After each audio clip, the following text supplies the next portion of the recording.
It is a great honor and a privilege to introduce Nechama Teichtel, together with Yechezkel, your brother, and Nechama, your maiden name was Taller, and we're in your beautiful home in Givat Shmuel, and we have Professor Yechezkel Taller, who's just been appointed president of the Academic College in Tzvat. That's right. A big yesher koyach, it's incredible. But to both of you, I think this is unique that we have a brother and a sister who both survived the most incredible conditions in Poland during the Shoah. I think it is unique, and it's the and greatest. We both are social workers. It is the greatest honor and privilege, and I cannot tell you how much I appreciate this. Thank you. So, You are mostly welcome.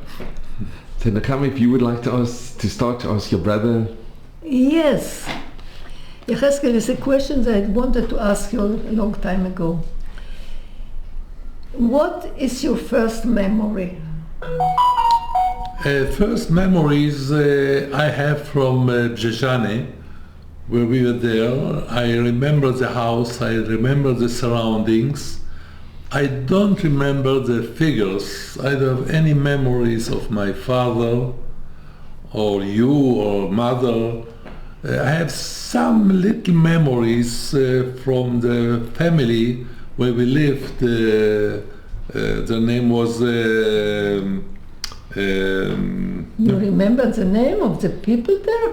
No, there was, the name of them was, I have to remember it in a minute. You must have read it in my mother book. Possibly, but no, I don't remember the name, but the faces, definitely. Ah, no. yes? Yeah, some, I think I know. But these were my first memories. Later on, I have some memories from when we were on the way from Brzezany to Kraków. I have some remembers from yeah, but you know that we from Brzezany we went to Lvov. To Lvov. I have some memories from Lvov, yeah. Yechezkel, can I ask, when were you born? I was born in Tarnopol. It's a city the size of Haifa. We are a very wealthy, well-doing family. And when? What year were you born? I was born in 1938. Yeah, so I was 1 year old when the war started, and Russians, they chased us out from our apartment. They occupied this area of Tarnopol, and they told us, gave us a good advice to leave, otherwise they will they will do the job themselves. No, it was this policy that well-to-do people were evacuated from. Yeah, so we went to a small town, Brzezany, which at that time was not under occupation. In 1941, the Germans occupied this area, and then we started hiding and moving from there to Kraków, which is a story. But about hiding, yeah, I'd like to. You don't remember, but he was a little boy. I do remember him. He couldn't speak, but he was shouting or he was crying. And the girls there, from the people that we were, they Moskova, there was a name. Yeah. And they wanted to teach him to speak. Jasiu jest czysty. It's even Polish. It's difficult to say. But what I want to say about evacuation, the Germans came, and there was, I think I spoke about it. It was Yom Kippur. And was a raid from the Germans, and we were hidden there. We went there up and down in the hall. This I remember very well. You do? The shelter, and I saw it. It was, sometimes we have some memories and you cannot trust them. Maybe it's fantasy. No, but right. I was just some years ago, 5 years ago, with most of my family, children and grandchildren.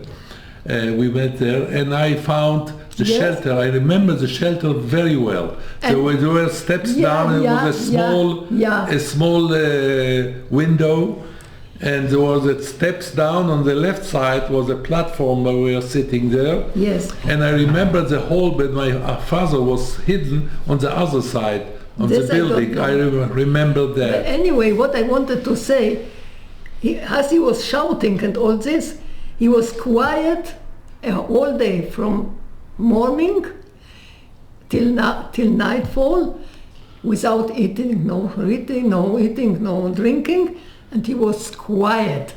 And that's what one of my messages is. The children know exactly how to behave. Yeah, of course. Children can adjust. Unfortunately, we were adult children. Yeah. We knew that, especially when we were, later on we'll tell about it, when we were in the Nazi home, we knew very well how to behave and how to hide the fact that we are Jewish. We knew it. Yes, yes. And we knew very well, especially me, which, a boy was circumcised, and I have to hide it and play with children. And to be in a home with Nazis were there walking around, it was a quiet experience. So a boy of 6-7 years old knew very well, of course Nechama, she was a little older, I knew very well that I have to be very careful. Mm-hmm. Excuse me a second, I will shut it down.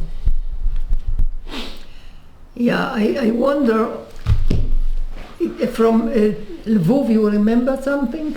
Yes, What? the wandering that we were walking from one house to another house. It was a basement when we lived there, and you were sick. Right. And Well, talking out of very high fever. Yes. And my mother was so scared, so I remember this was a very extreme behavior. And so we were wandering around from one apartment to another. Yeah, and what I also remember that you mentioned this basement, that they had also a daughter or two, and they taught me the prayers. Yeah. And that was what saved us in this moment, that I remembered the prayer, which And you still remember it to today. Pardon? You remember the prayer today? Yes, sure. You remember the prayer in Polish? Tyś powiedział, że na ziemi nie zostawisz nas samymi. And on again. And okay, I didn't know anything. Even if I say it today, I want to cry, because it's so meaningful. You said that you won't leave us alone, and he didn't. Doesn't matter, they meant Jesus, I mean God. But You were not that left. saved your life. That's why we are sitting here. Yeah, of course, definitely. When you said the prayer, they realized, they thought you were Jewish because you were saying the prayer in Polish. Of course. Yes, we knew. We didn't know any other language. We didn't know Yiddish or Hebrew, definitely not. We spoke Polish. Only Polish. And not only we spoke Polish, I think Yechezkel, that we spoke Polish, and it was at the time, it was the east of Poland, and we had we spoke Polish in a special dialect. Not one dialect, but music. That was okay. And this I don't know. I have no idea about that. Yes, because in Kraków, when we were later in Kraków, it was different. But it became, as you know, very dangerous to be in Lvov. Yeah, of course. And Bronka came to rescue us. Yes, this story I remember. Some of that I remember. Okay, so what do you remember? My mother had a sister. She was single. A very, very brave woman. Bronka. Yeah, she saved our family, really. So she came. My mother was helpless. We went from. My mother was born and lived in Kraków. Her family was in Kraków, and therefore my mother thought that we can hide better there than to stay and remain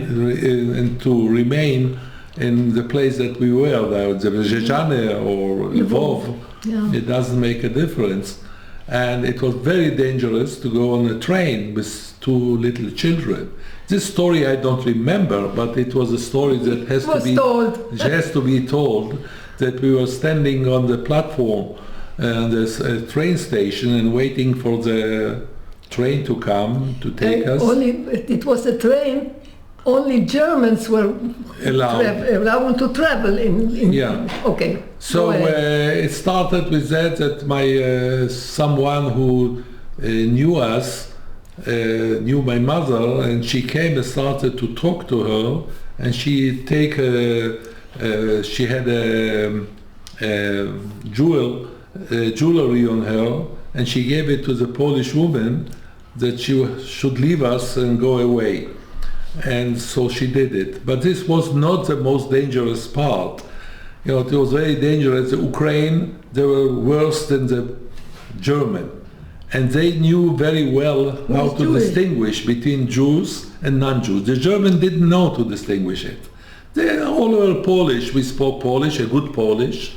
Yes. And I have to tell you a moment just to understand. My mother's family, they had the German culture, and they lived and grew up on the German, because my great-grandfather, Aaron Marcus, he was born in Germany, in Hamburg, and he went from Hamburg to Poland because he was interested very much in Hasidism.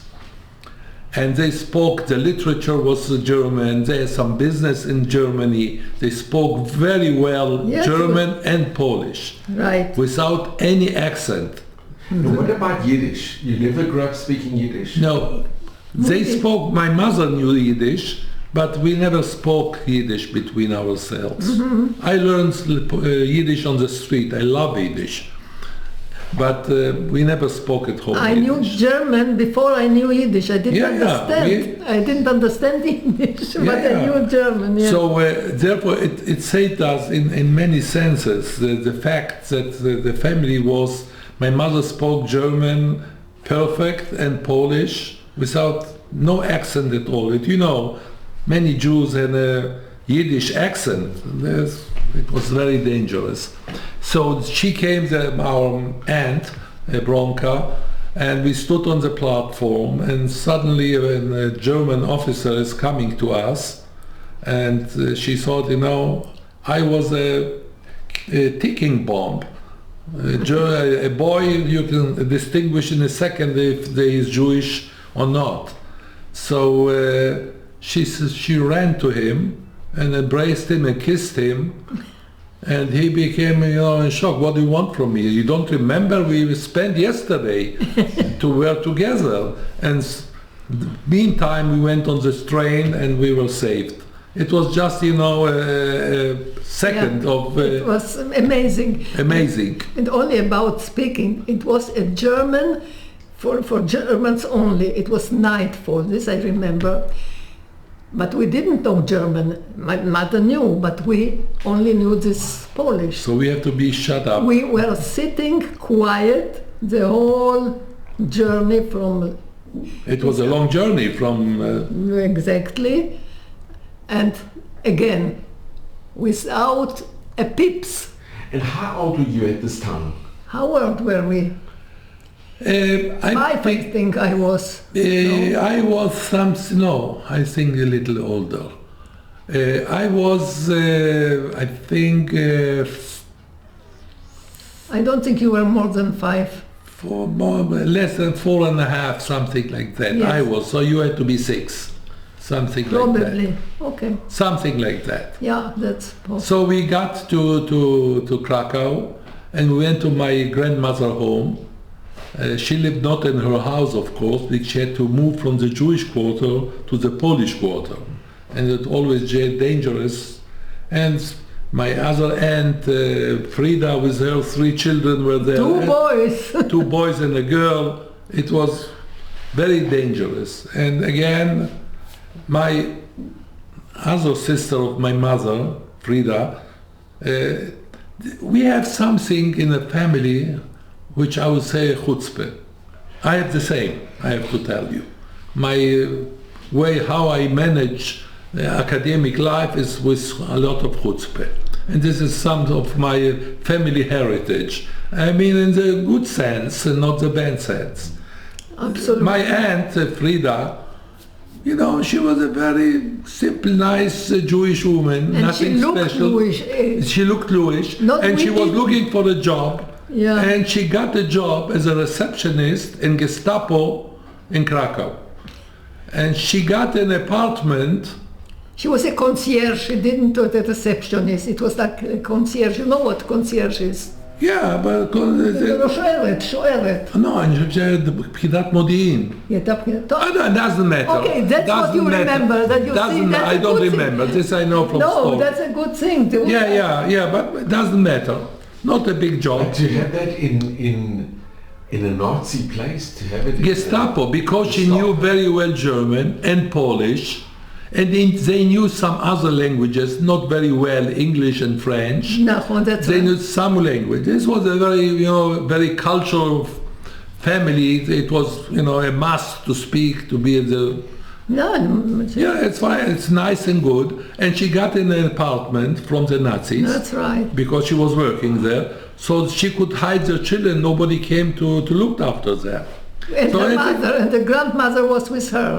Yeah, but later on the grandmother was, they Where? had their own apartment. Yes? Yeah.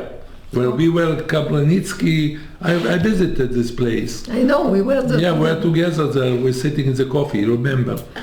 Anyway, when we came there, my mother looked for a job, she got the job and, she didn't like it. And I was again a problem, so I was hidden in A Polish woman. Polish woman. She got a lot of money. It was in a cellar as far as I know. I don't remember anything. I was there about a year or year and a half. Do you have any recollections? Even not a little one. I remember very well what happened before. I remember very well after. It was very traumatic experience. Yes, it is here what I want here to... Yeah. So we, at this, I remember already mother and I were at Sops, Yeah. and I remember visiting him.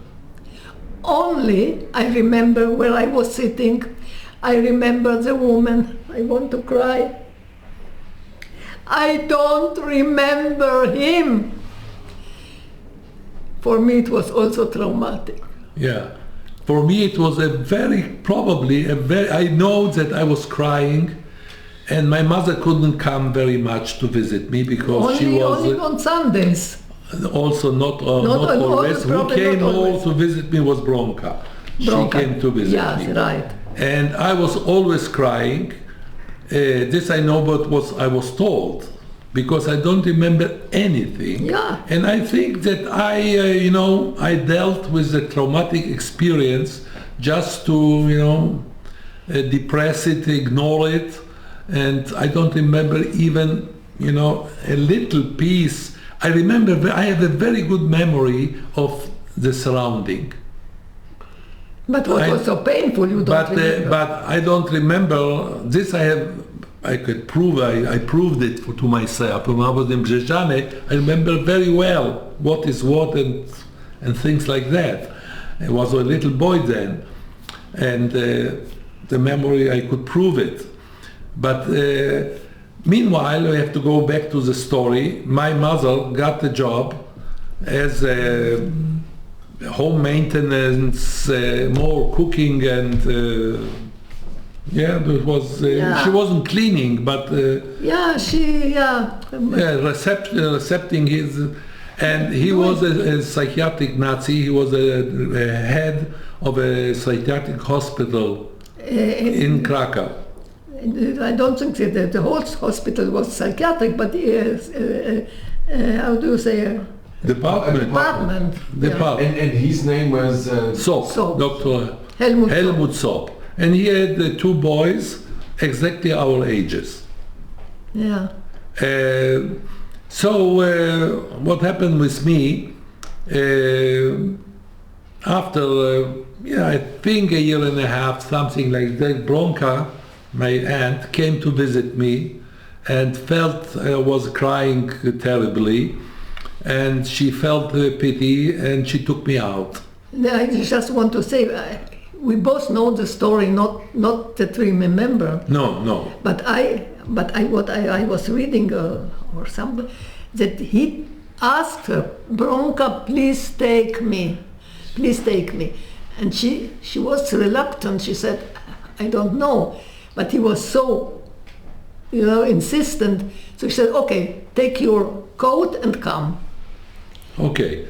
And so then, yeah. What I remember very well, after they took me to my grandmother. I was there, I remember I was under the table. Yes, this I didn't know. Yeah, see? of course, I was there. Yes, but I never heard it from you. Yeah. And what was the problem was that I will stay at home. If someone will come and see me and find that I'm Jewish, the entire chain, my grandmother, my daughter, my aunt, and all the others, the Nazis will take them. So Bronka took me, and this I remembered such a relief, to walk on the streets. We went into churches to pray. Yeah, I didn't know know to pray at all. I didn't know to read or write, nothing. And I didn't learn as Nechama learned the prayers, but I knew very well that I have to stand on my knees and do like that. And we went from one church to another because it was safer than be on the street. Wow, and the highlight was that we went from time to time to a movie theater. Also with mother, with some before. No, but we went with Bronka. Bronka Took me there, and I had such a relief for me to be out there and to be on the street. And wow, I didn't know that. I remember the alleys of the street when we were walking there. It was really, for me, it was great. So after a while, they decided that they cannot keep me any longer in their house. It became always more and more dangerous. It was something like 44, 43, 44. I don't remember. I don't even know the exact dates. And Bronka told my mother that they had to take me. And my mother started to talk to the lady there, the Mrs. Sopp, that she has another son, was the grandmother in one of the farms there, and so on. We had false papers. Bronka arranged it, and our real names are, I'm saying it, it was Kwiatkowski. I was Jan Kwiatkowski, and you were Danuta Kwiatkowski. Danuta, it said Danusha. Janusz, Danusha. Jan Kwiatkowski. Yeah, that's right. A Polish name, but meanwhile, my aunt brought me to my mother, and I was under the bed about 3 or 4 weeks. You remember? Oh, I remember. First of all, for me, it was a great relief to be with my mother and sister, because we were together, we slept together. We didn't have a room for ourselves. Mm-hmm. They have their quarters, beautiful. It was a German professor, a Polish professor. They took the apartment, and it was a hallway to the kitchen. Mm-hmm. We are in the hallway. This was our... Yeah, like a small room before the kitchen. Yeah, but it was it's a passage. It's a pathway. You had to get to the kitchen. So everybody went to the kitchen had to go through our bedroom. We didn't have more than one bed there. Yeah, right. One bed. We slept all three in the same bed. But I was under the bed, and I was waiting that everybody will leave the apartment, and then I went to the fresh air suddenly, and we played around. I remember very well the kitchen and our room where we lived, in the bathroom. There was a balcony also near the kitchen. The balcony was in the kitchen. Yeah. And after a few weeks, she was very angry, the lady, that suddenly another boy will come, but she agreed. Yeah, I mentioned when I spoke to you, but I remember Tony. She was a very nice lady. That's the wife. The wife of Sop. Yeah, she was. Yeah, Tony Sop. And I heard her when my mother told her about the son that suddenly was in the country. She was angry. The only time that I heard her raise her voice was when she was angry. But she agreed. She agreed because she had at last somebody who she could talk to.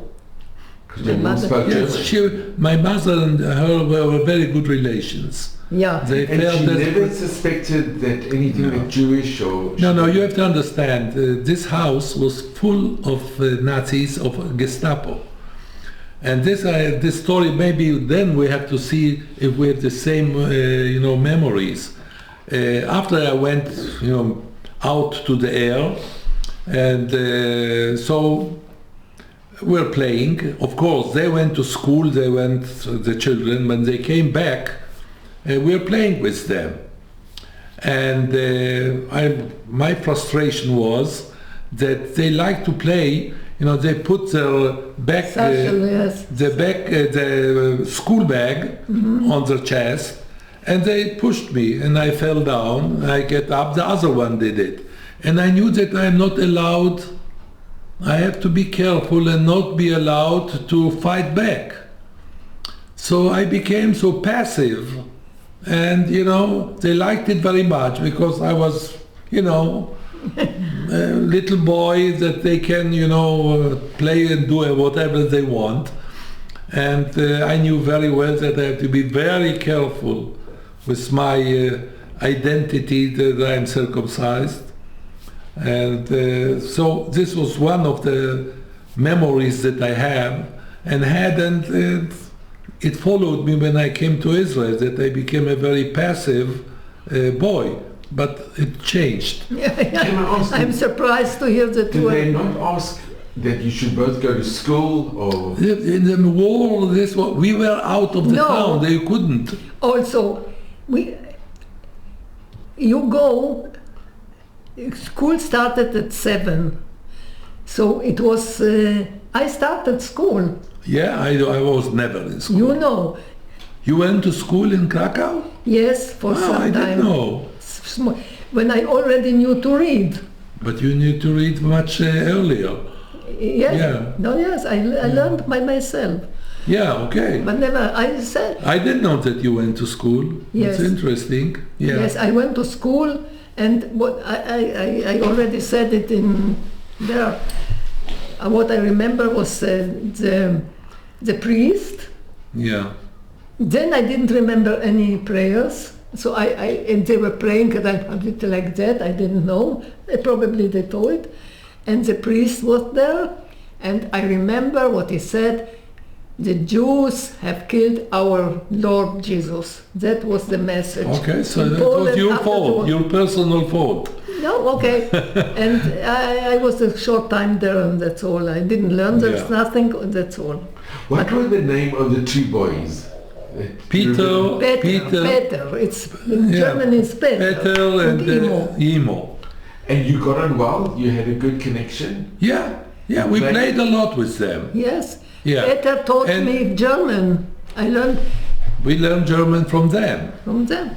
Yeah. Peter was my friend. He was my age. Yeah, and Imo was my age. And the funny, interesting thing is that they were exactly the same age. Exactly like. Yeah. And I have to tell you that when this I remember very well, when Sop Helmut came from work, he had a habit. He came in the apartment and he rang with her keys. And we ran, their children, his children went, and we were also asked to come. And he brought from work goodies, sweets, And I can't forget the whipped cream. That was once. Once, a whipped cream cake. It was, like to be in heaven. We put it on the. And he gave us. He shared with us exactly as with his children. This from one hand. From the other hand, as I told you, they were a very sociable family. That a lot of my mother had to prepare for them special, reception and so on. And we were sleeping in the hallway. And I remember very well, Frank was the head of the Gestapo in Krakow, in the whole area, was a good friend of them. Did he come over? Oh yes, several times, with some other officers. And we were, this I remember, we were sleeping in the hallways, and Nechama and myself were covering our heads, over our heads. I don't remember it. And I remember I was always shivering, so afraid Yes. that somebody will, talk to us, and we are trying. Of course, they knew that we are sleeping there, but always I heard the steps that somebody is coming over. I remember that we put our. I don't remember it. This all. I remember very well. You see, well. Yeah. And this was very, very frequent. Very frequently, they are coming. Friends are walking around. They want something from the kitchen and so on.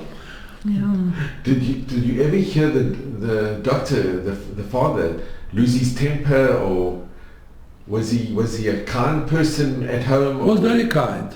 I don't have any memories that there were any problems with him, with Helmut. With No. Helmut? No, he was as I said, he was very nice to us. She Why not? brought us He loved sweets. to eat. And my mother loved, she cooked.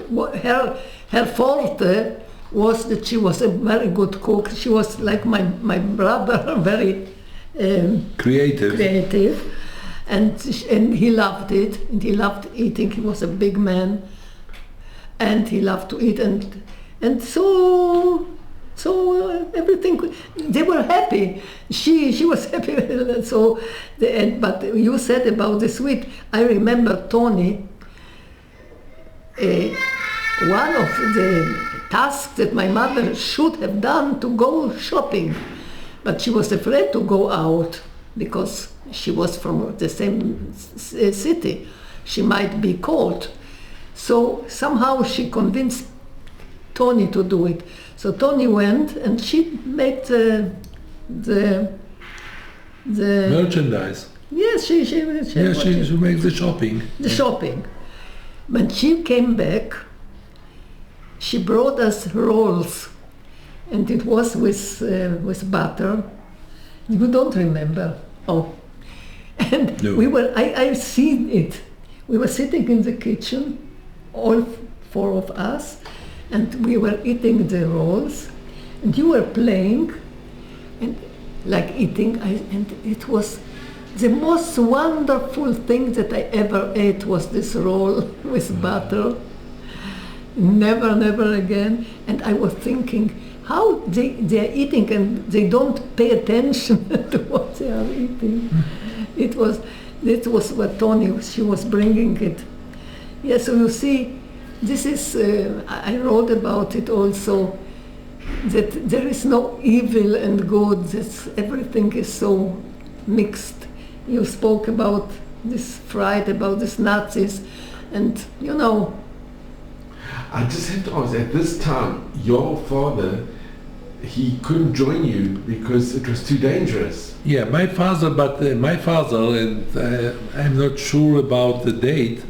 I found some documents, but I am not sure it's authentic. where did you find I was in the archives of German archives. yeah? And it's written there that our father was killed in the prison, geschossen in the Gefängnis in Krakow, No. which means that he was shot in the prison of Krakow. No. But it was written in 1942, but no exact date. and not exact date, it's not German. I think it's my mother evidence. Yes, you are right. And therefore I'm saying it. Yes, and in 42 The year can be No. authentic, but Not I really. think, I don't think so. I don't think so, No. but I am not sure. I don't know. But what happened that my mother paid a lot of money to a Polish woman to bring my father from Brzeżany to Krakow, and she really did it. But when she arrived to Krakow, she turned him to the Gestapo, and most probably he had a case with a lot of jewelry and money, and she wanted to take it, so she got it, and She turned him in. That's what I remember it. This is what I remember. I was hidden there, so I couldn't remember. I tell you what I remember. Yeah. It was probably a Sunday, I don't know. And I was with mother to this woman. Yeah, to get him. To get him. And she opens the door. This I don't remember. But my mother said, Jesus Maria, the Gestapo has taken him. Okay. And what I remember, we go home, and I already spoke about it not more than once. And we come in the kitchen, and there is the best, she's doing the dishes in a tikara. A plate? No. A dish? No, A dish, yeah. not a dish, בתוך קערה. Yeah, no. There was not a bowl. Yeah, it was, never mind. Where there is water in it and where you wash the dishes in it. And she was washing the dishes and she was crying into the water. Like silently crying. That's what she was allowed to do. And you remember? And I was there near her. It was the big table there. It was the water. She was washing and she was crying, and I was looking at her. Your father, I think by him separating, he didn't want to endanger the family. No, of course. He stayed behind because he didn't want, and the idea was to bring him later on. And it was almost done, but she turned him to the Germans. He got to Krakow. No, but I'm not sure that he could hide there better. I have no idea. No, I already, you know my state of mind. That there are things that you decide, your soul decides something, and I think that our Father has sacrificed himself for us. Possibly, definitely, possibly. That is what this is my belief. Yeah. Not that you're not so conscious, but it's Yeah. because to be with a man, it's not feasible. Enough with a boy. Enough with a boy. Yeah, but No, a man is much more dangerous. Also in Brzeżany, what I remember, it was before this raid in Yom Kippur, I have this vision, and this made me something to think bad of men. They were looking for men, and I remember there was something, a river or something, I don't know. I saw the men running, and the men, they were looking for men, I think for work or something. Yeah, for work. At the beginning it was work. So to be a man, to be a Jewish man, was something not dangerous and something that is something bad. It's how a little girl understands it, what she makes out of it. It has something to do with all my life, you see? Yes. So, and you see that also the Lydia's husband and... All husbands didn't survive. From my family, there were 5 sisters and 1 son. The son was killed in the beginning of the war. The Germans killed him. And the other 1 sister, the older sister, she was killed, and her husband. All children survived. It's interesting. All children survived. And Bronka was Bronka was single, and Yes, was and she Stella let was us, single. we She had the survived. entire family. Bronka, she was a She- very brave woman. She was walking around. She wasn't afraid. She went to all offices, to all places, with the most dangerous places. She was there. Yes, She didn't care. And she said later, she said, I decided that I won't go like a sheep to slaughter. She's not afraid. I was with grandmother one day. She took us, and I was under the table? No, No. not table, but in bed covered with grandmother. She taught me, Herr von Hagen, darf ich fragen, was du Sie lagen kranker Magen in der Hauptstadt Kopenhagen. yeah. And then she worked also as a maid or something in this Valeria somewhere, and this Valeria came there. Bronka, probably instead of working, she brought her mother and me. And I remember Valeria, I was under the cover, but she was cross with her. She said, "What, ta-ta-ta?" Okay. And I hear Bronka say, "Ma, pa, pa, pa." Answer her. She goes away, and then I crawl out of bed and I say, "Bronka, how dare you speak like that?" He says in Polish, "Mam ją gdzieś." I don't know how to say it. I don't care about her. I don't care. Even Yeah, worse, much, yeah. much, yes, closer than I don't care. I don't want to say the word. She was I don't give a shit. We watch it. She was amazing. Wow. She Yeah. was more than amazing. Yeah. She was more than amazing. And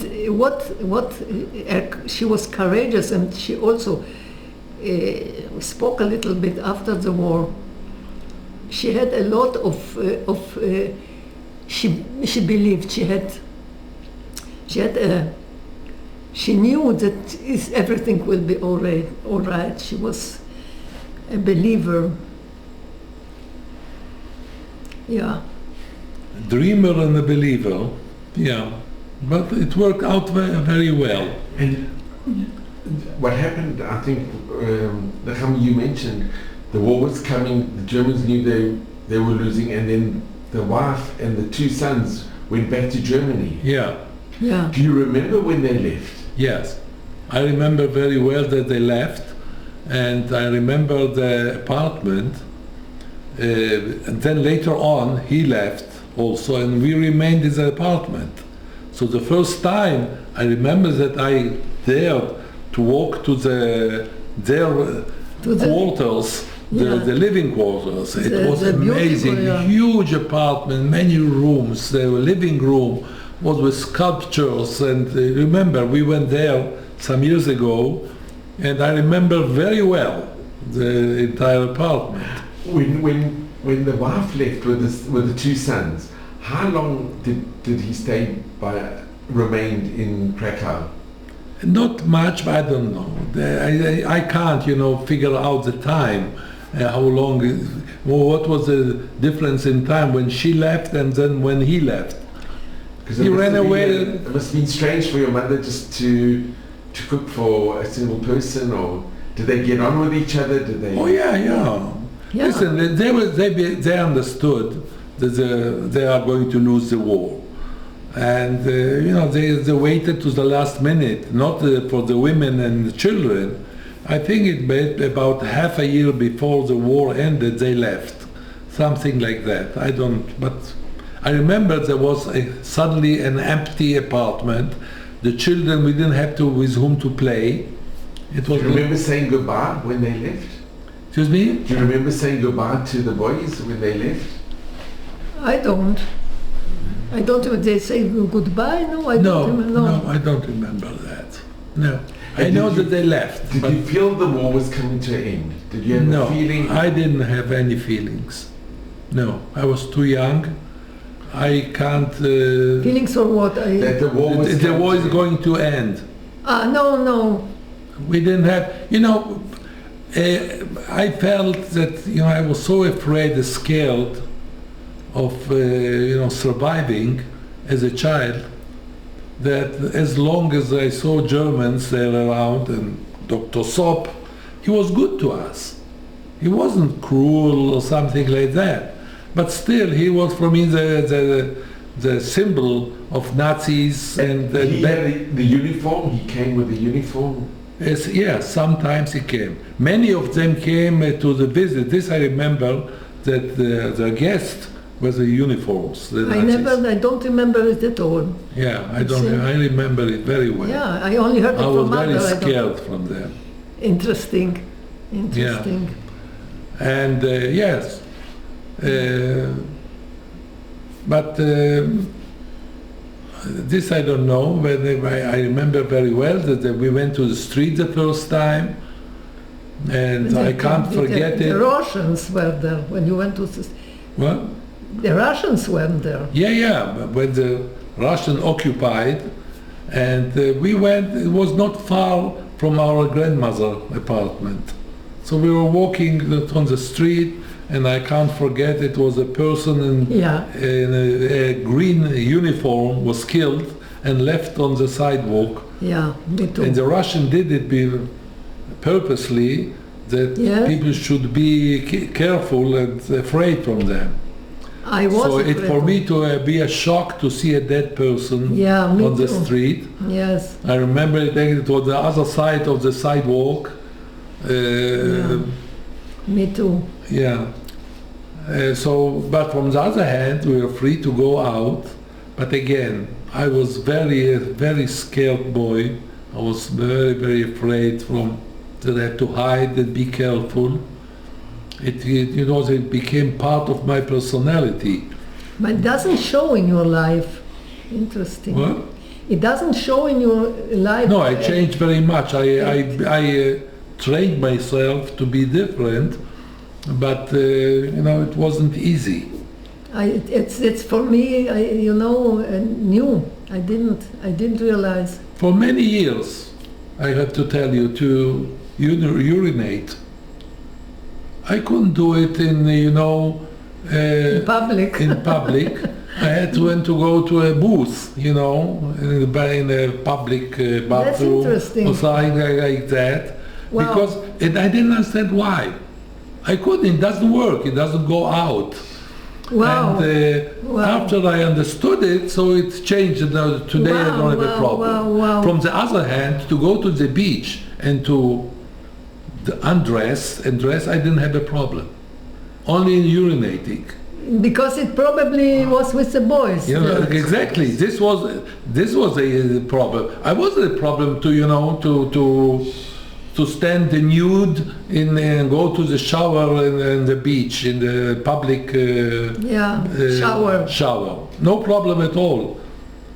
But it was a problem when I had to, because this was very deep in my, probably, and it took me a long time to understand why here and why there. You see, Yechezkel, I didn't know it. For me, you were so open and so everything was beautiful and fine. Listen, it wasn't, maybe we'll continue a little bit, okay? After the war, my mother got a job in a store. I remember the few steps to go up, where she worked there was a cafeteria. That's a miznon, how do you call it? And you still stayed in the same house? No. Yeah, we stayed in the same house, but the owners of the house, the professor, the Polish, came, and my mother told him, okay, you can come. Also, she wrote in the book that she didn't let them in, But later on she let them in. And after a while we remained in the same quarters, like the servant quarters. Yeah, we remained there. And the Russians, they were terrible, very brutal. They were not so brutal, but they were shikorim, they were drunk, but also brutal. And my mother decided that we have to leave. My father came in 1935, 6, something like that, to Israel with his brother. Palestine. What? To Palestine. To Palestine, and he bought a house in Haifa, best street in Haifa. We were a very wealthy family. A lot of property we have until today in Ukraine, but it's worth nothing. But we have evidence there. So he bought a house, and therefore we decided to come to Israel, to Palestine, to Haifa. But, you know, the English didn't let us get in, and my mother didn't want to come in an illegal way. So we went to Germany. We were in Hanover. No, first of all, before Hanover in Finnhorst. But it's near Hanover, no? Yeah, I think so. yeah. Finnhorst. It was a Akurim, how do you say? Machane Akurim. Was it a DP? DB camp? Yeah, yeah. Sort yeah, of, yes. Yeah. Many people Yeah. out. Yeah. We were there. And when we were there, after a short while, we had a suspicion of tuberculosis, and we were sent to a sanatorium of tuberculosis. And we were separated, Nechama and me, but the boys are in one quarter and the other quarter. And this was something that was very traumatic for me. For you, it was traumatic for you. Very, because a nun, they were all nuns. Yeah, they were They maintaining wanted, first them. of all, you have to wash a new patient who comes. And I thought of my life. She wanted to take my clothes out, Off. and I didn't let her, because she will see that I'm Jewish. For me, And this is after the war? yeah, it was after the war. She meant the best, but I didn't understand it. For Of me, course it was. And so she brought another one. Of course, they succeeded, and Why, and I terrible. survived. You know, I wasn't killed, Oh, goodness. but I felt terrible again to be separated again. And I remember that I saw from distance Nechama. She was in the other quarter, and I tried to get her. They didn't let me. This I want to Yeah, also do. go ahead. For me, to be there in this Sanatorium. this sanatorium was worse than more traumatic than all the whole war, because also it was separation from mother.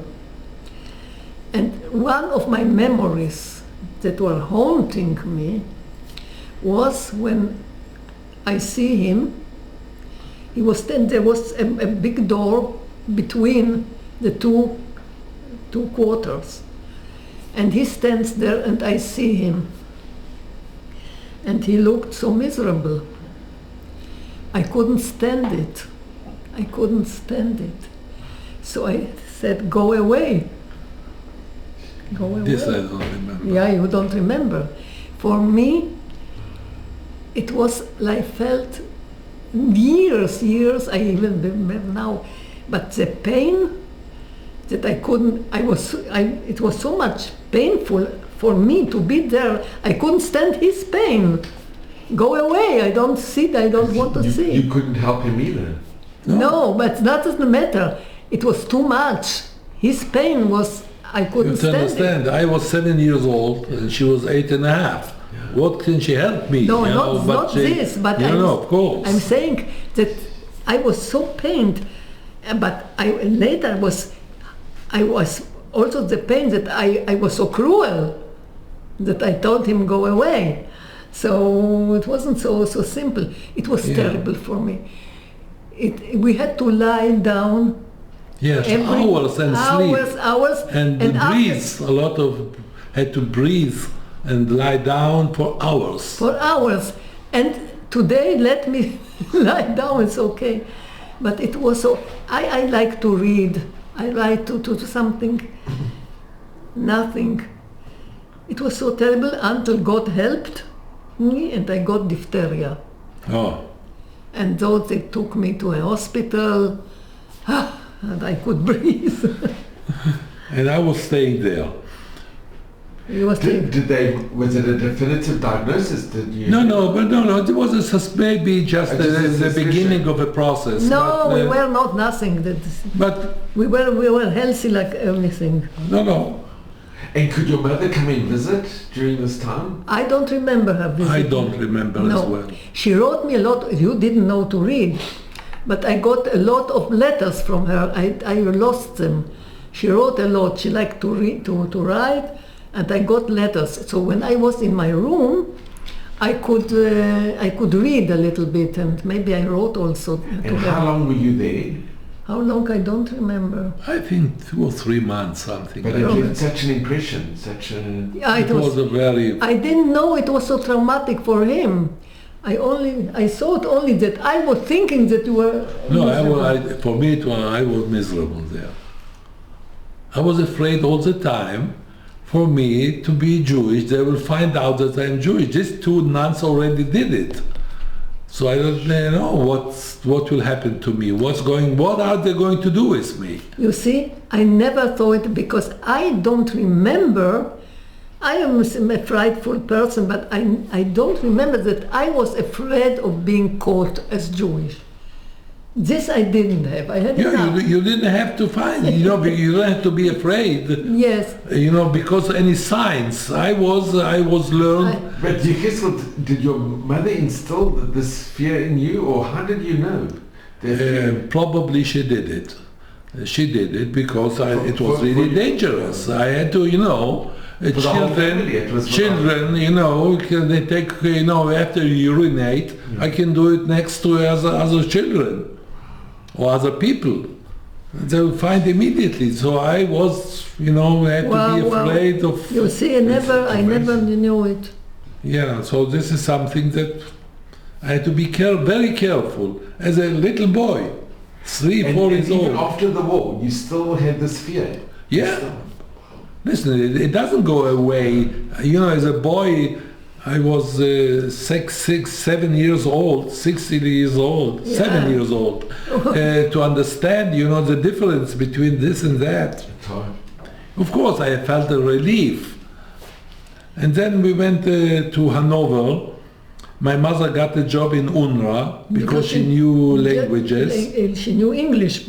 Also English and German and Polish and a little French. But UNRWA was because she knew English. English, yeah. So she was working there. We got a room in a German family apartment.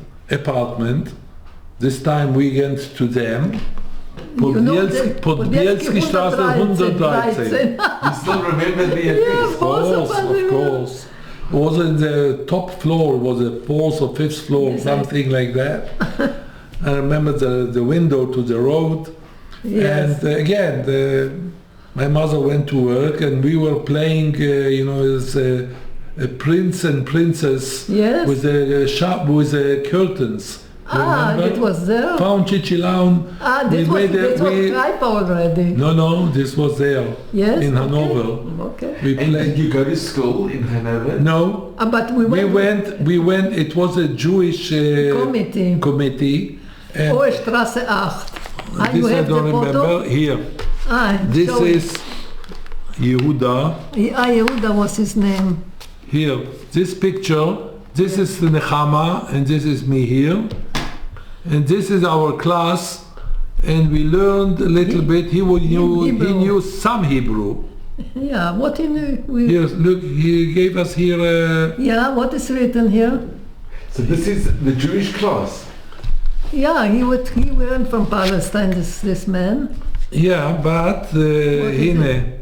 זיכרון לנצח, עשינו את התמונה הזו בהנובר בגרמניה, 1.5.1947, בבית ספר עברי, מחלקה א'. וואו. יהודה something. Wow. 47. Yechezkel, can you show where are you in the picture? Yeah, here. This is Nechama and this is me, next to Nechama. And the other children? Other children are Jewish children. We learned a little bit songs. This Hollander. Hollander is this boy, I think. No, the girls. Here. One girl? Here, this is Nechama, this is you and me. Yes, I know. We are talking here. Here, she was Hollander. Okay.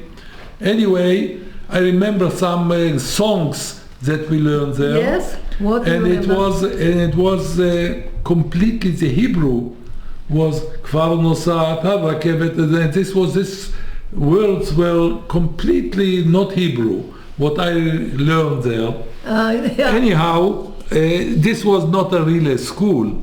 This was a club, because I was illiterate completely much later. He was illiterate, and I knew already 2 languages, read and write, and he's the professor, okay? I was illiterate because I knew very well the languages, but I didn't know how to write or read. Yeah. No language. Okay, I know. And so in Hanover, we spent there, I remember very well, which was very, very interesting, that in perspective today I can say that the Jews who, got together, and remember they were very joyful, a lot of humor. Remember the trips he went to the Philosophenwald, Philosophenweg, and was a forest, and they were singing, and remember the song, and they put their foot up. I don't remember. Exactly. So it was very interesting. People who lost their families, their spouses, and so on, and they got together. This is I think, was the strength of people, how to be survived, how to survive, and how to become human beings again. Yeah, and what was when we were in Finnhorst. What was very interesting, or what happened, that there were a lot that got married. The need to have to have the next generation, not only the nation, but to be together.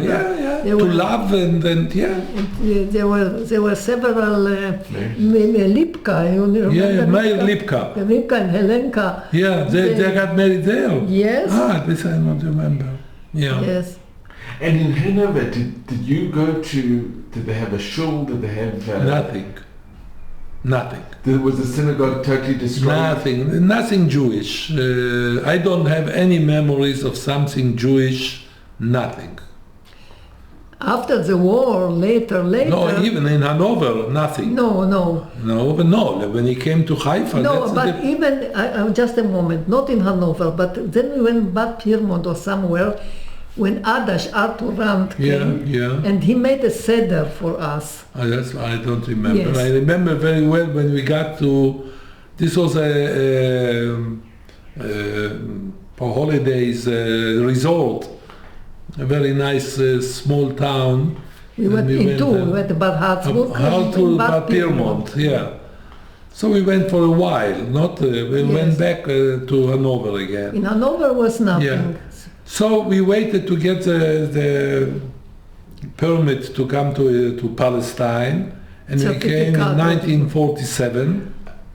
Can I just ask, while you were still in Hanover, when did you first really find out what happened to the extended family? What was the fate of uncles and aunts? Or? I didn't. I was not, eager to know, probably because I didn't ask, and I think that nobody wanted to tell us. We didn't know what happened to the others. We knew that our father is not. But were there any other relatives that you remember coming to visit you, or that had survived? In Hanover? When you were in Hanover? Yes, with Hanechka, Yes, she lived with us. A cousin, a distant cousin for my mother, and some relatives were, but not the family. Not the very close ones. Close family, no. Did you realize that they were all killed and that they? No, but. I don't know. No, we didn't think of it. Yeah. And when did you really understand what had happened during the Shoah, what had happened with the camps, and did that, were you aware of it, or? Oh yes, we were aware because we saw people who came from the camps with their, dresses that they were there, and they looked terribly. So when you saw the survivors who came back? Yeah, we saw them, people in Kraków. Yeah, and they came to our grandmother's house. Suddenly comes here like a ghost. Like a ghost. And it was before Pesach, and they came all of them, and they were sitting on the floor and peeling potatoes. Yeah, I remember that. Yes, and yes. So we all slept. I slept on between two tables on something, and everybody, like that. It was the first time after the liberation. Yeah. There were so many. Yeah. Yeah, I don't remember. For me, they didn't mean anything. The camps and things like that. I knew understood the war was ended. But we are exposed to it much later on. Could you speak amongst your sister and amongst your mother what had happened? Could you tell my mother express your feelings? Yeah, but okay, I don't know how Nechama was, but when we came to Israel, and I will tell you a little about it because there's a lot of effect of my development and achievements or non-achievements. I didn't want, as many young people didn't want to know and speak at all about the Holocaust. My mother spoke a lot, and I was very angry. I didn't like it that my mother was talking about the Holocaust. I didn't want to hear about it. I just wanted to erase it from my memories. I am now an Israeli. I don't want to have anything because we were, the reception of the Israelis, Sabres, was terrible. Don't say terrible, but it was hard. It was terrible. Okay. They blamed us that we were going like sheep to slaughter, That's and right. they wouldn't do it. Palmach, they were new Israelis. Nonsense, of course. We know today it's nonsense. But then it was terrible to feel guilty. We were guilty to what happened to us. They blamed the victim, right. which is very, very traditional. It happens always. Yeah, that's you are right. It was. And me, I wanted to become a sabre. Yeah, that's right. And I became a terrible boy. No. I started, so I have to tell you the story. Okay. A little story. May I take my tea first? You can talk and... Okay. When we came, we got one room in the house that my father bought it. It was all occupied, but I got one room. Yeah. Yechezkel, could you just tell us a little bit about how you got to Haifa? Okay. We came by ship from Germany. We went to France. And we came by, Providence, a French ship, which was all new people, survivors who came from Europe, to Haifa. And we were there in Shavuot, we were on the ship. Yeah, right. So we came in Shavuot in 1947, straight to Haifa. My father's brother and sister, they came to Israel in the 30s. One brother lived with family in Haifa, and he was killed by the raids of the Arabs. But we went and we be a week or 10 days with my aunt there, and then we found an apartment, and then we got a room, one room which was empty in Hanevim Street, which was our house, so we lived there. Can I just ask, because the British had the white paper and the British were there. how did you manage to get the certificate? Oh no, they gave, it was first of all my mother worked in the UNRWA and we waited. They gave, because we had a house. Therefore they gave some certificates. It was very... Klebanov sent us What? the Klebanov, he was the... Yeah. the house. It was a lawyer who was a trustee of the house from my father, and he wrote a letter that we have a property and we are to live, and so we got a certificate, a formal certificate, and all the people on the ship, it was formal. They got... And coming to Israel, it was Palestine, British Mandate Palestine. Do you remember seeing Haifa? Do you remember when you landed? Oh yes, of course. It was to see it was a beautiful scene. I remember very well. We on the way we stopped in Alexandria, Right. and I remember very well. It was this little round around the window, and a black person on a boat came to sell something, and I was so scared. I never saw a black person. I saw his face. It was for me that black people are existing in the world. So I explored the new world. So then we moved there. We brought some things from Germany because my mother worked and we probably had money, so we had a big... Not money, my dear boy. What? We had coffee and cigarettes. Yeah. So we buy sold... from the Germans their soul from Bonnen Cafe. Yeah. That's what she bought. And so we bought, a piano and pictures and furniture. Nonsense. But we came with, some property. Did you have to go to Atlet? No. At least the people who came illegal. So you from No, the boat we were you not in any, Can I make you tea? No? You want? No. Okay. And so we came straight, we rent an apartment and then we got the room. And we lived on the fourth floor, and I remember very well, I was a boy who were, scared. Any time that I came back in the evening, I was scared to go the stairway by myself.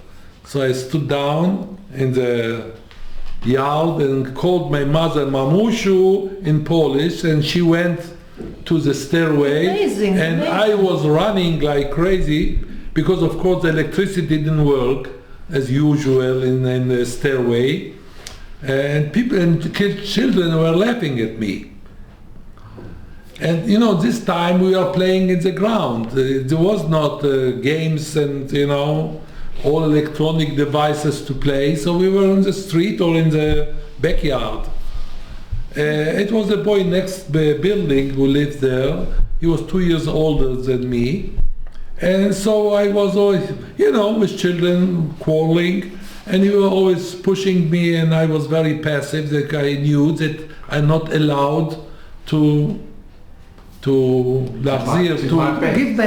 fight back. Yeah. Once I got very, very frustrated, and I just gave back. I fought back. It was very easy. I won him. I so easily, and then I started to feel that I'm strong, that I have strength. So I started to tease other children to fight with me. Mm-hmm. So you can imagine what kind of brat I became. I was starting with any other boy to find out if I am really strong or it was just once that I could do it. And at school, there's a step, and I give you the story of the school. When I went to the school, I became the strongest boy in the class. So we had a fight between me and a stronger boy, the class above us. And I won. Well, The problem was that he was the son of the principal. Really? I never heard this. Yeah. Never. But I have to understand, I came, I was 9 years old, never illiterate completely. So my mother took me Plessner. Dr. Plessner. So some private lessons to learn a little bit, and I got to the 3rd grade. I never learned. So I was, they felt pity that I am my father was killed in the war, in the Holocaust, and survivor. So I was, pushed from one class to another, never learned. I learned to read a little bit mathematics and so on. And to write, you could. All right, a little bit. I was a very bad student. And then when I was in 7th grade, I was in Bnei Akiva, and this was for me a very surviving place, very, very important. I became very much attached, and this became my first home. Not the second, my first home. I spent there hours and hours, and I felt a little bit, I was accepted well, and probably I had some kind of behavior of leadership, a little bit charisma, you can call it today. So very well accepted, and I felt that I appreciated there. So for Shavuot, we went to Kfar Aroeh, to Yeshivat Bnei Akiva, and I was, it was amazing for me to see the atmosphere, the singing and dancing and so on. And I decided I'm going with my group. My group in Bnei Akiva, they were a class the same age, but they're a class above me, because I was, my scholastic and academic achievements were very low, and I decided I'm going with my group to the yeshiva. Although I didn't finish the 8th grade, only the 7th grade. So I pushed myself 1 grade up, and I said to the yeshiva, I want to come with and they accepted me. So it was a very, very important experience for me to be with. And the first time that I was not, I wasn't a big Talmid Chacham, but I was not different from all other students in Gemara studies and so on. The secular studies were not so great, but we had in the evening some secular studies. And then when I finished the 5th and the 9th and 10th grade, was then, in those times, very few children continue to the 11th, 12th grade to have matriculation and go to university. It was very rare. And I had to learn an occupation. So I got and became a diesel mechanic, heavy equipment. I was very good. So I worked 2 years in a quarrel, machzeva, how you say in English, quarrel, I don't know, where they dig stones. A quarry. Quarry, exactly. So this was the main quarry of Enversid, and this was the main garage for the big buggers, the huge, with a lot of oil and whatever, but it was very good. And then I went to Nachal. I was in a kibbutz. What is very important to tell you, when I was 13 years old, the girls knitted for the boys a kippah. And one of the girls chose me to do it for me. Really? Okay? Wow. And she was the most favorable girl in the entire group. She was an excellent student, an excellent dancer, and so on. Then, in those times, we danced boys and girls together, not like today. No. Yeah, terrible. And and we became friends. And then Aviva was her name. She became my wife. Unbelievable. Yes. Yes, but I want to say something that you told me. Yeah. The first time that you saw Aviva, What did you like about her? That she had a bandage on her foot, on her leg.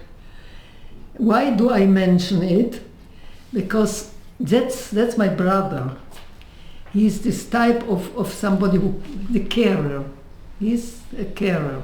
That's what I wanted to say. Yeah, so we went together to Nachal, to the kibbutz. We were in kibbutz Eliyahu, and all the rest is history. Unfortunately, Aviva passed away half a year ago. She had a cancer. He was so dedicated to her. That's why, really unbelievable. And we have 20, we have 3 children, 20 grandchildren, and now we are 28 great-grandchildren. Wow, Canada. I know. Yeah. And this is my revenge to the German. It's here, I want to say something. I have to apologize because when I spoke to Les the first time, I said that most people say it, and I said in a very ugly way, really in an ugly way, that I hate it. And it was really, I'm ashamed of it. What did you say? That's what I said. That I just don't like this message that this is the against the Germans. Okay. Okay, I might not like it, but the way I said it, it was ugly, and that's what I can't see again this video, and I'm very much ashamed. No, it's not ugly. People react in different ways. Okay, but I'm telling you, who am I to say to somebody how one should feel? Who am I? And this I thought myself in this way. Who are you? Who are you to say? My message is different, okay, but who am I to say to him or to somebody else what his message is? So I'm deeply sorry for it, and that's okay, fine. But you know, my message is that we have, to remember the Holocaust, and why? Because the problem is what I am afraid that the Holocaust will become a date in the history. And what? And it can happen again. And what we are doing today is, when we are talking about it, that to prevent the idea that it shouldn't be again. This kind of hatred and this total, people were killed in the entire history.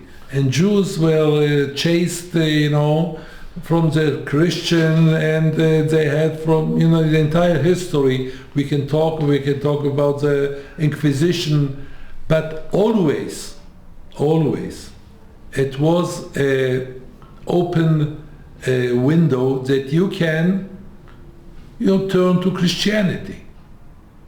You can convert. You can convert. You have a choice. Although you want to become a Jew, and it's very terrible, but if you want to survive, you can do it. The totality of the Germans, of the Nazis, was no way to get out. The moment you are Jewish or the second generation, your fate was sealed. You cannot survive. You have to be killed. This was something that was never in the history. Maybe you can do it in Haman, in this time, but who knows what was there. But I have talked in the history, a little bit more modern history, that we know more facts. The Inquisition, the Crusaders, all the history, if you are looking, there always was a choice. And therefore we have to understand that we have to try to prevent this kind of. Even today, if you are looking at the hatred of Hamas, they want to chase us out from here. If we will all leave Israel and go back to Europe, South Africa, and so on, it is okay. We don't have to die, even in their vision. Okay, but Yechezkel, how do you think we can prevent? I'm afraid that we can't. Therefore, we have to talk about it and what? mention it, So- that people will understand What? the circumstances. Okay. If you have the totality, you can be in a conflict. You have disagree. It's okay to disagree. We don't have to become friends with the entire world. No, okay. But it should be a layout that you can survive. If your life is more important than your religion, your opinion, Yes, but how can you teach it to people? you have to teach and talk about it. Therefore I am talking about it. Otherwise I would prefer not to talk. And what was very interesting, I didn't talk about the Holocaust most of my life. Only recently? I started to talk when my mother passed away and I was sitting Shiva.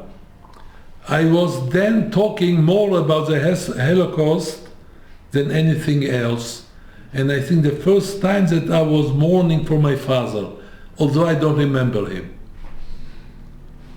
So it came everything together when my mother passed away. She passed away, she was 95. And therefore, I think that I understood that I had to take the torch. And Nechama, your message of tolerance, can you give us your message? Because you've got an amazing message as well. Okay, I already spoke, but my message is different. My message is that I know it's very, very unpopular, because I think that I learned it, that we are in a way responsible for this anti-Semitism, for what happened. And I spoke to you about it, that between the Jews was the Hasidim, not only between Hasidim and the Mesnagdim, it was also between the Hasidim in themselves. There was so much hatred, even Aaron Marcus. So this might have, of course, I don't think that what the Nazis did is okay, but we have some responsibility. And another thing, to be a victim is very dangerous, because victim as such is being cruel. So we have to see that as we are, as the victims, we shouldn't do to others what was done to us. That I can't be responsible for the others. I can't be. But I can be responsible for me. I mean, I shouldn't do what was done to me. This is so important. You say, I am right and I am right to do to others. That's what's for me so important. Yes. So true. Yeah. And what's amazing is you have pictures, and it's very rare to have pictures of that survived. Yeah, we have some. This is my mother and father. Show me. And this is in 11? No, it can't. His late wife, Zichrona Livracha, she was so orderly. Everything was written here. I'm in balagan. This is your mother and your father. This was, I think, before they got married. Show me. Because it's really, here is written in Yiddish, Yeah. zum von meiner Freilich. What's here? Oh, that's interesting, Yechezkel. Moshe and Hannah. Oh, really? Oh, it's so, wow. Wow. Yeah. 20, it is Shmone. Yeah. August, this is erased. 17. No, 17 is not possible. What No, why not? No, מה פתאום 17? What 17? שנה 17? לא. What is it? 1917. 1917? לא, זה מוקדם מדי. מוקדם מדי. לא. מוקדם מדי. Probably they were engaged, yes. And how did this picture survive? Wow. I don't know. Maybe it was sent to the family abroad. Just a moment, I want to see Yeah, what... this was maybe from my grandmother. So, She had it, and it got because we don't have any picture from this area, from this time, nothing. I can show you here a little bit. This is. let me take the photo. Yeah. I'll ask. I'm going to just show. שאני אשאל מישהו שיודעת יידיש, חברה. זה מ-1926. או, זה יותר. This is this is my grandfather Yechezkel. I am called on his name, and this is Leah, my grandmother. They'll show me. In a second. Wow. Okay. And this is from on which side? On your my father's parents. the father's parents. Yeah. So they were very from. They were very. Yes. Yes. Yeah. Yes. Just a moment. And this is my great-grandfather, Aaron Marcus, from my mother's side. So he was very involved in Chassidut. Yeah. He wrote the first book on Hasidismus. He was a scholar. Yeah, scholar, wrote books. He knew all the languages of Europe. He was something. This is his son, my grandfather, my mother's father. What I want to take the photo. What was his name? His name was no. Whose name? סבא. איזה סבא? נו, אבא של אמא. מה של אמא? אבא של אמא שלנו. יהודה. יהודה מרקוס. And this is again my mother and father later on.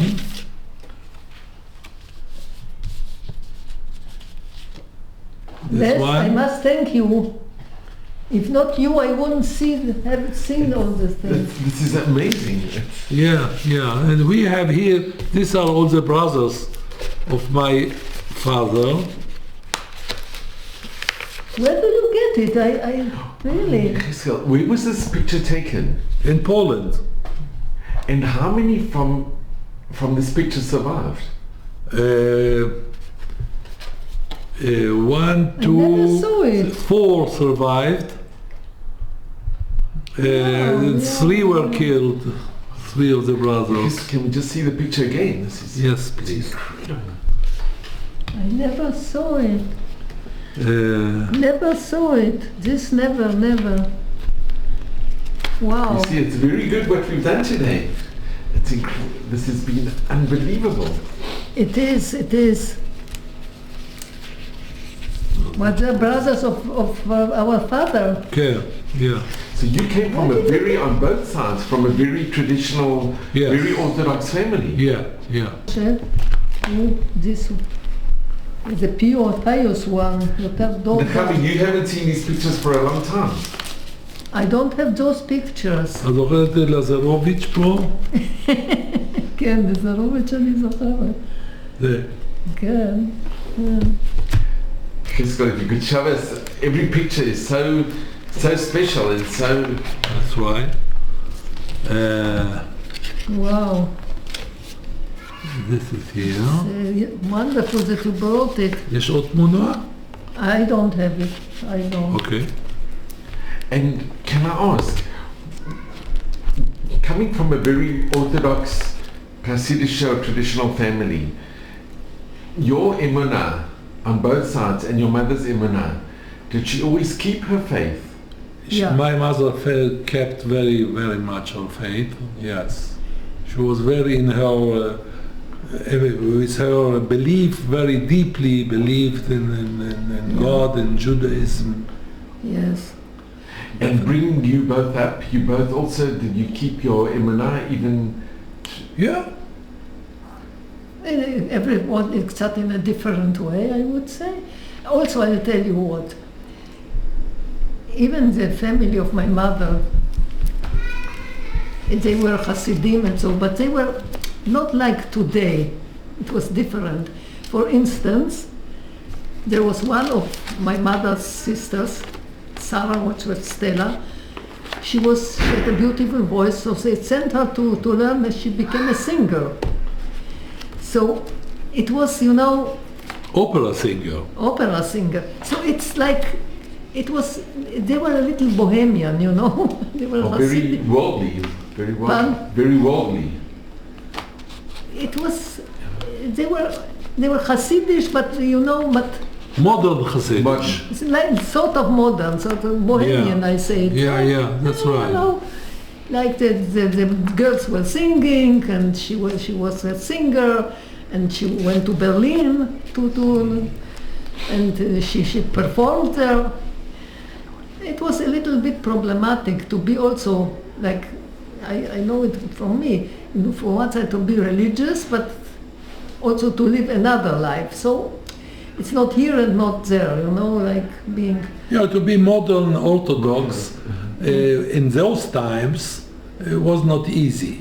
To be exposed to the culture, to the world culture, the music, philosophy, and so on, and to be still. And today it's easy. No, but today it's already it's a large group. This was a beginning of a trend, you can say, and many of people really became not religious at all, and especially after the Holocaust.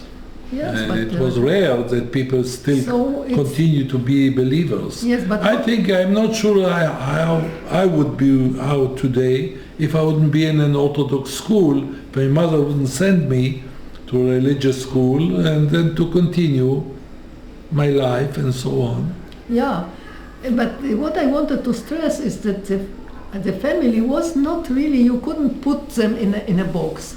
They were different, even in those times. They were not, I don't know exactly how others were, but they were different.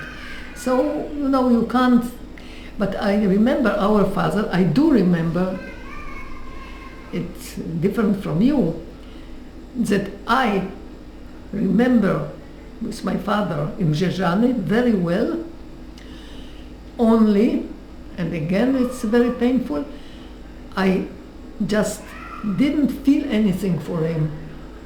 It was so traumatic to leave him because he was the one who loved me. I knew, I have the photos, he teaches me songs that he learned from Palestine. Isabella. Yeah, he taught you that? He told me that. Oh, wow. I have no memories from my Yes, father. and I have whatsoever. in this distinct memories without any feelings. Like I was saying, who needs a father? Just imagine.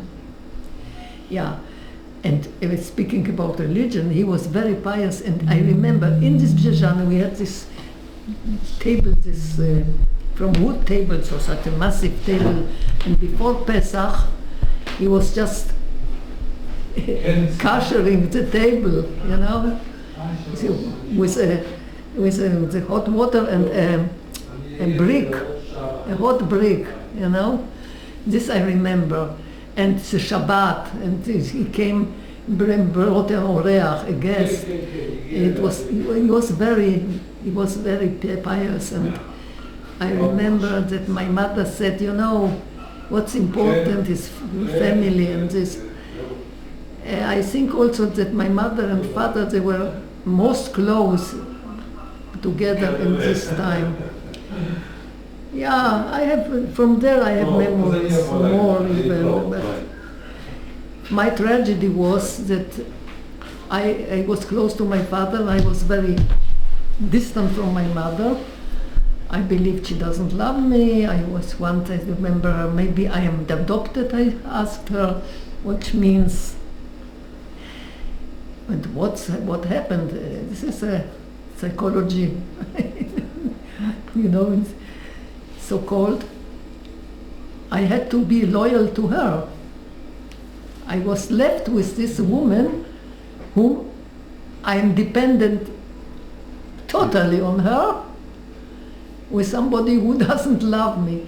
I was so afraid to lose her. For me, the most traumatic moments were when I was separated from her. Today I understand it. Like my brother said, we are social workers, we learn something, but that's it's understandable. So yeah, so for the father was, I could remember him, who needs him. Today I'm doing the work and so I already have this, and I even have this, sometimes he visited me, he knows. And one day I sit there and I just feel his energy. I said, why what? So I thought that he might think that I am mad, but he said, okay. They say Kaddish again. Yes, so I lit a candle for him. So already there is this some reparation for me about feeling about him, but it was working about it. Not simple, yeah. Oh. Yeah. I just want to thank you both. I'm just going to come in into the picture if possible. Would you like to drink something? What I really want to do is I just want to really thank you. You know, sometimes you say there are no words, but here there really much are no words. I think hearing your story from both and seeing the interaction between two most remarkable, incredible people is the greatest chut. I feel I'm so honored, I really am, and it's such a privilege. And one thing that, you know, with the survivors that I have had the honor to meet, it's an amazing thing that after the Shoah, a lot of survivors went into the medical field to help others. And both of you are social workers, and it's incredible how survivors or people that went through such traumas, the field of work that they wanted to engage in, and many are in the helping others in the medical. Yeah. And you exemplify this. That's true. We are a unique family. You are both, because we are both social workers. My late Aviva was a social worker. Her brother was a social worker, and we all brothers and sisters are social workers. Now we have her daughter is a social worker, and her son is in education, and I have in social work my children. It's amazing. And grandchildren now are in social work. I think, and we are very proud of it. I think the message, and not only the message, but you are both such an inspiration for all of us. Thank you. And whoever watches this will be so inspired. And you should just have mazel and bracha at Mavis Room. Amen. And I want to thank you really from the bottom of my heart. I'm so extremely grateful. Let me you also thank you.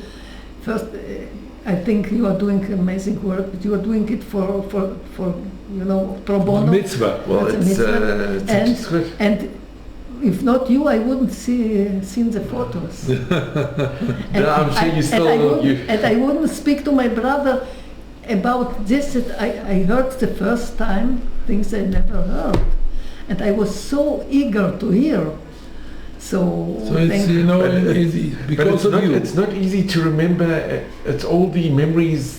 It's difficult. It's not as simple. It's not so simple to... Yeah, I tell you, it's well known that you remember what is more extreme experiences and traumatic experiences. Not only this, what relates to your life, what is interesting for you. Yeah. So one remembers this and the other. It's not stam, not for nothing that you remember something or not. Sometimes you are not able to remember. Both of us still are not able to remember him at the Polish, the woman there. Yeah. Yeah. Maybe that's a defense mechanism, but I'm not... Yeah, it was too traumatic. It was exactly. But so we both don't remember the same. Of course. Yeah. Well, I am so grateful, and there are no words. There really are no words. You're mostly welcome. I would just like to ask one last thing, if possible. May I offer you a cup of tea? Nechama, and can I just ask you both, and maybe this is difficult, but we're living, you know, they say never again, and they say never again is now. What's happening now, do you see any similarities or having gone through the Shoah and what no, our nation is... I wouldn't compare it to the Shoah at all. This was a tragedy, our neglect of our from the government to the intelligence and so on. But it can happen, and it happened. But we cannot call it Shoah. Seeing how nearly the whole world is turning, and the anti-Semitism is resurfacing. But we are used to it. We will, if not this incident, some other incidents, we are not liked as Jewish people, and we have to be proud and not to care too much, and to continue to develop ourselves. If we will have a new normal country here with a normal government, we could be number one, the country number one in the world, and we are. In Nobel Prizes, per capita, we are number one. We have inventions for the entire world in high tech and in medicine. It's miraculous. It really is miraculous. And therefore we are not liked. This country, no country in the world have the achievements, those who got independence after the Second World War, no country even, comes close to Israel with our achievements. We forget it because we are so much, involved in all this fighting with different ideas in the government and politics and so on. But we are an amazing country.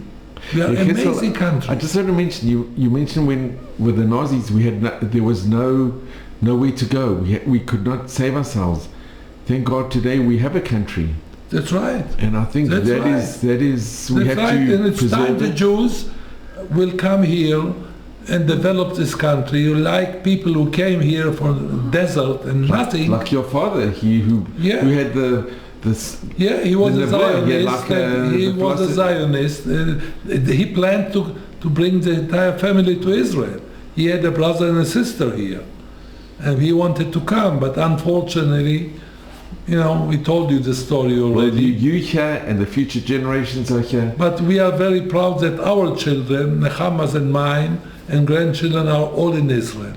And nobody has intentions to find a good life and easy life in the world. No, this I agree with you. I don't agree with everything you say, but but here I agree, that those people that think that they will find refugee somewhere else, they are mistaken. They can be safe as long as we have the state. Our own career. Yeah.